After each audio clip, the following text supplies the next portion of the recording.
Assalamualaikum dan salam sejahtera. Hari ini kami ingin membentangkan tentang permata negara.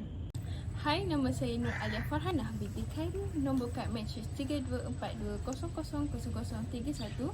Hai, nama saya Nur Khairatul Umairah binti Nazri, nombor kad matrik 3242000071. Hai, nama saya Awatif Nasuha binti Zaharuddin, nombor matrik 324200000131.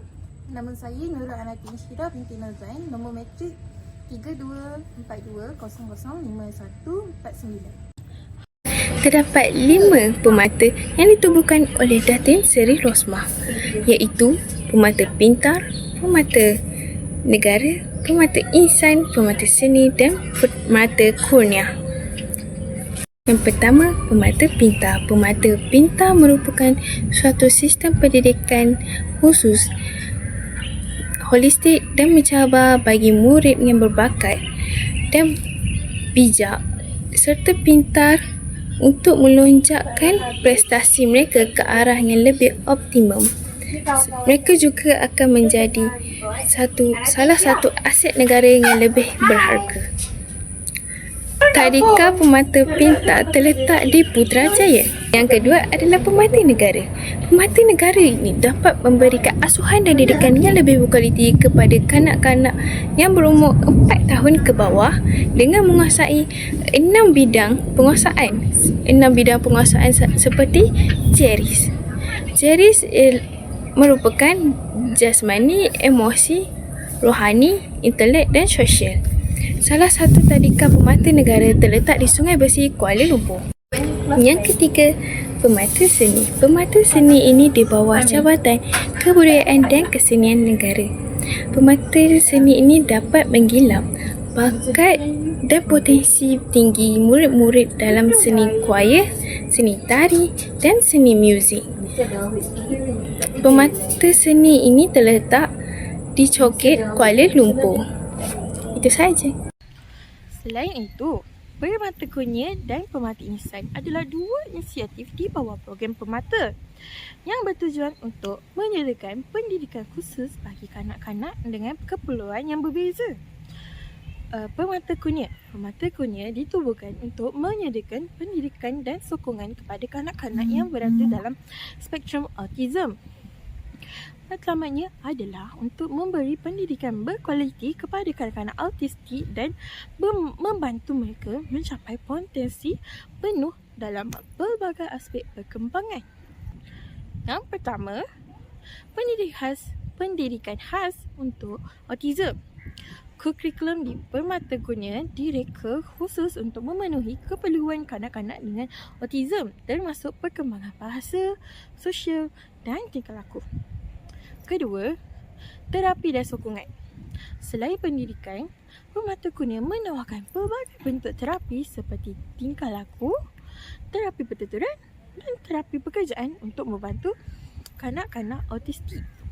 Yang ketiga, penlibatan keluarga.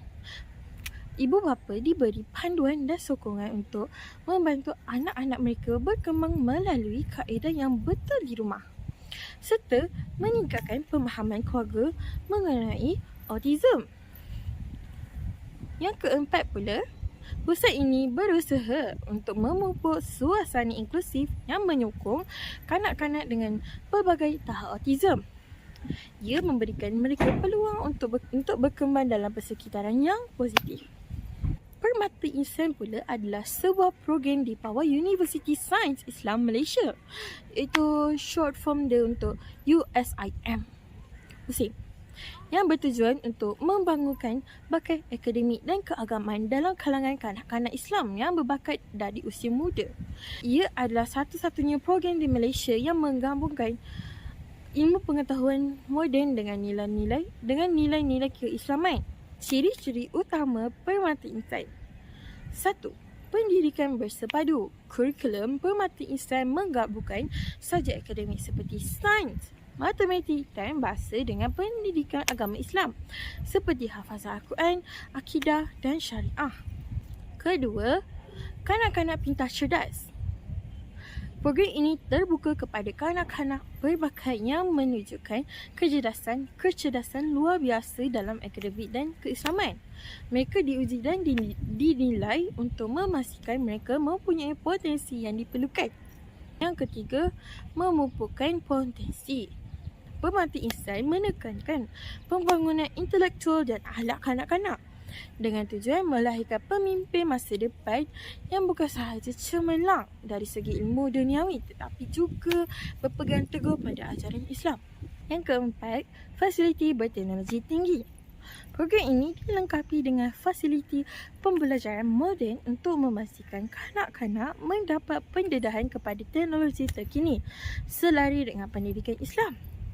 Kedua-dua program ini menyediakan pendekatan khusus dalam pendidikan tetapi dengan tumpuan yang berbeza, iaitu pemata kurnia untuk kanak-kanak autistik, manakala pemata insan untuk kanak-kanak pintar cerdas dalam bidang akademik dan keagamaan. Nama pengasas pemata ialah Datin Seri Rosmah Mansur. Beliau telah mewujudkan pemata negara berdasarkan keprihatinan beliau terhadap pembangunan awal kanak-kanak di negara kita. Beliau juga mempercayai bahawa pemata memainkan peranan yang penting dalam membentuk perkembangan emosi, intelektual dan juga sosial kanak-kanak. Institusi pemata negara mempunyai beberapa implikasi positif terhadap perkembangan kanak-kanak. Antaranya adalah yang pertama, pendidikan awal yang berkualiti, menyediakan program pendidikan awal yang menekankan perkembangan holistik termasuk aspek kognitif, sosial dan emosi. Yang kedua adalah sokongan untuk ibu bapa, memberikan pendidikan dan sumber untuk ibu bapa membantu mereka memahami keperluan dan perkembangan anak mereka. Yang ketiga adalah penggayaan kemahiran. Program-program di pemata negara seringkali memfokuskan kepada penggayaan kemahiran seperti aktiviti kemahiran sosial dan komunikasi. Implikasi selain daripada kawan saya terangkan tadi ialah penghayatan budaya. Penghayatan budaya ini memperkenalkan nilai-nilai dan budaya tempatan tentang negara kita.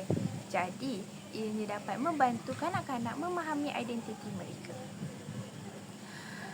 Selain daripada itu, ialah pembangunan fizikal. Pembangunan fizikal ini menggalakkan aktiviti fizikal yang penting untuk memperkembangkan motor halus dan juga motor kasar mereka.